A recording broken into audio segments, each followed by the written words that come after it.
What is compiler?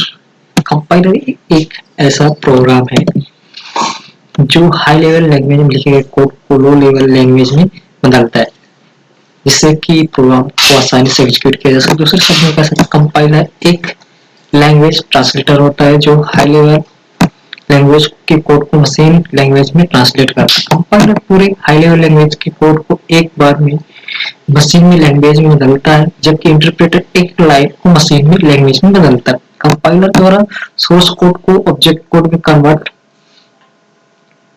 या बदला जाता है। अगर सोर्स कोड में कोई एरर होती है, कंपाइलर सोर्स कोड को ऑब्जेक्ट कोड में नहीं बदल सकता। कंपाइलर इंटरप्रेटर से ज्यादा बुद्धिमान इंटेलिजेंट होता है, क्योंकि यह एक बार में पूरे सोर्स कोड को ट्रांसलेट कर देता है। प्रोग्रामिंग लैंग्वेज जैसे कि सी प्लस प्लस, जावा आदि कंपाइलर अपने प्रोग्राम को ट्रांसलेट करने के लिए करते हैं। एडवांटेज की बात करते हैं, एक समय कंपाइलर पूरे प्रोग्राम या सोर्स कोड को एक साथ एग्जीक्यूट कर सकता है। कंपाइल किए हुए प्रोग्राम बहुत तेजी से रन होते हैं। कंपाइलर में गलती होने की संभावना कम होती है। कंपाइलर प्रोग्राम को ऑप्टिमाइजेशन करता है, इसलिए इस कोड को कम मेमोरी की जरूरत पड़ती है। कंपाइलर प्रोग्राम को एरर दिखाता है, इसमें प्रोग्राम सुरक्षित रहते हैं और कोई हैकर इन प्रोग्राम को हैक नहीं कर सकता है। इसमें सीपीयू का यूटिलाइजेशन ज्यादा होता है। इसमें बहुत सारी हाई लेवल लैंग्वेज के द्वारा सपोर्ट किया जाता है, जैसे कि सी प्लस प्लस, जावा, सी हो गया आदि। कंपाइलर का डिसएडवांटेज है क्या?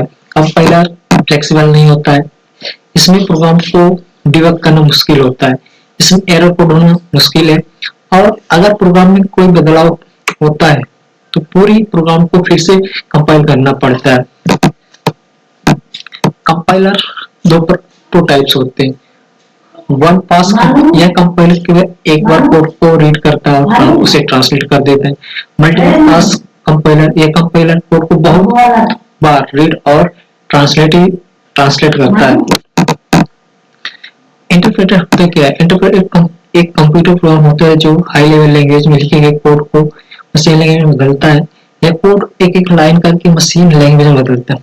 किसी लाइन में कोई एरर आती है तो जब तक उस एरर को ठीक नहीं कर लिया जाता, तब तक ये आगे कोड को ट्रांसलेट नहीं करता। इंटरप्रेटर कोड की प्रत्येक लाइन को ध्यान से चेक करता है, लाइन के सही होने पर यह पर वह उसे सीधे मशीन लैंग्वेज में बदल देता है। इंटरप्रेटर को सबसे पहले प्रयोग 1952 में किया गया है।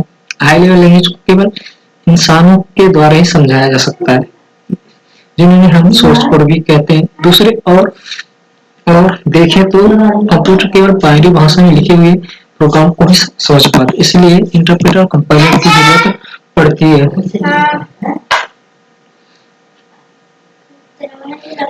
तो कंपाइलर बेसिक कैसे करता है? कंपाइलर बेसिक जो रूल्स रहते हैं, ठीक है, इसमें फंक्शन होता है, सेमीकोलन होता है, ये सब नॉर्मल चीज चेक करता है।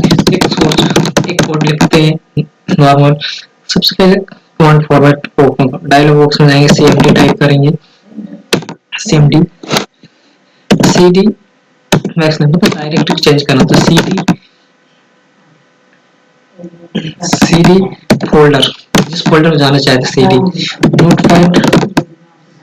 नोटपैड easy.6.c, ये अपना सोर्स कोड कहलाता है। हैश प्री प्रोसेसर कहलाता है, including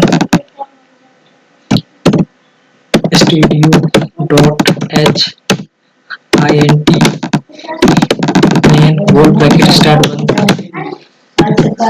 int x comma y comma z comma x equal to 10 20 x y 10 20 z equal to x into y semicolon. printf ये प्री डिफाइंड फंक्शन होते हैं। Pre defined function बहुत सारे होते हैं, कम से कम लगभग 1000 से अधिक होते हैं प्री डिफाइंड फंक्शन की बात करते हैं। स्ट्रिंग हो गया, स्ट्रिंग को कंपैरिजन हो गया, स्ट्रिंग को कनकेट करना हो गया, और बहुत सारे होते हैं। जैसे हम मैथ को इंक्लूड करना, स्टडी डॉट, जो हेडर फाइल रहती है ना, अपनी बात करें तो मैथ डॉट, ये अपना प्रोग्राम है, ये प्रोडक्ट है, मतलब गुणा करने का तरीका है। गुणा कैसे करते हैं, 10 0 कंपाइलर जीसीसी एजी डॉट 6 डॉट, ये अपनी सोर्स कोड फैलेगा अपना, मतलब आउटपुट फाइल एजी डॉट डॉट, ये एग्जीक्यूटेबल फाइल होगी, एक्स हो गया अपना एग्जीक्यूटेबल फाइल होती है। अगर कोई एरर होगा, मतलब कोई एरर, मतलब जो इंटरप्रेटर काम रहता है first line to end line को तक कंपाइल करता है, एक लाइन को कंपाइल कर, first line to last line. easy dot 6, ये अपना एग्जीक्यूटेबल फाइल बन गया, मतलब ये अपना जो आउटपुट आया है 200 आया है, 10 और 20 को गुणा किए, प्रोडक्ट किए, तो अपना कैलकुलेशन जो आया 20 आया, ये अपना आउटपुट हो गया। इसको हम सोर्स कोड बोलते हैं, एग्जीक्यूटेबल फाइल जो अपनी बन गई एग्जीक्यूटेबल फाइल कहलाती है। दूसरा टॉपिक है इफ और एल्स। इफ और एल्स की बात करें तो इफ और एल्स ब्लॉक स्टेटमेंट या कंस्ट्रक्शन की बात करता है, तो इफ और ब्लॉक्स की बात करते हैं। अगर वैल्यू ट्रू, अगर वैल्यू ट्रू होती है तो कंडीशन, तो एक पार्ट में रहेगा, अगर फॉल्स होता तो एल्स में जाएगा। अगर कंडीशन ट्रू रहती है तो एल्स में, तब नॉन जीरो मतलब ट्रू, फॉल्स मतलब जीरो, नॉट जीरो है ना। तो ट्रू मतलब नॉन जीरो और फॉल्स मतलब जीरो होता है। Let's suppose example, has include studio.h int main bracket start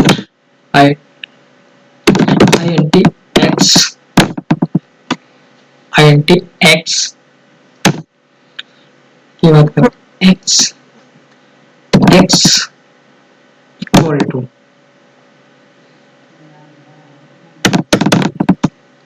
scanner के बारे में स्कैनर भी डिस्कशन करते जाएंगे।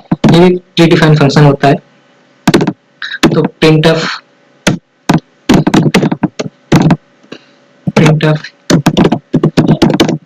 enter a number, scanf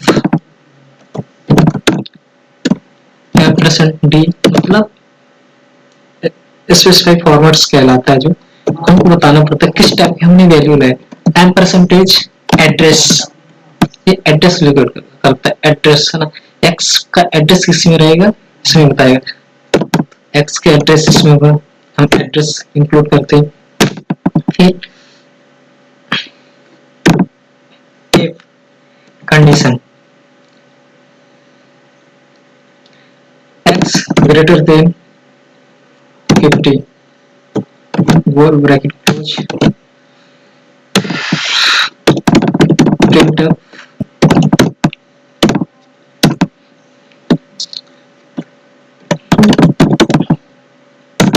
greater than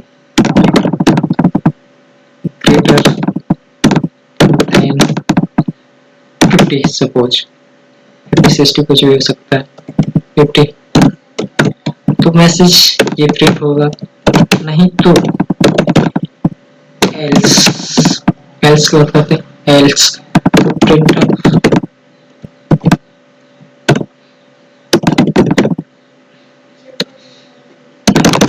less than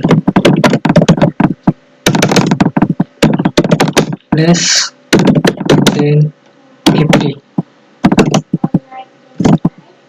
semicolon, return equal to 0। तो ये अपन कोड कंपाइल करते हैं ताकि और कुछ एरर नहीं होना चाहिए।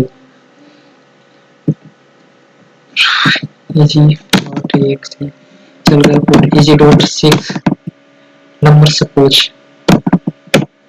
10 what will be output less than मतलब 10 से कम है 10 चलो suppose easy.60 तो ग्रेटर देन चला ये अपनी ये लाइन है 10 प्रिंट किया तो ये लाइन एल्स वाला पार्ट मतलब 10 से कम है मतलब 50 से कम है 10 तो एल्स वाला पार्ट चला मतलब फॉल्स ऑफ कंडीशन और 60 दिया ना और ये 50 है तो 60 ग्रेटर देन मतलब ट्रू है तो ग्रेटर देन प्रिंट हुआ। थैंक यू आज यहीं तक लेक्चर।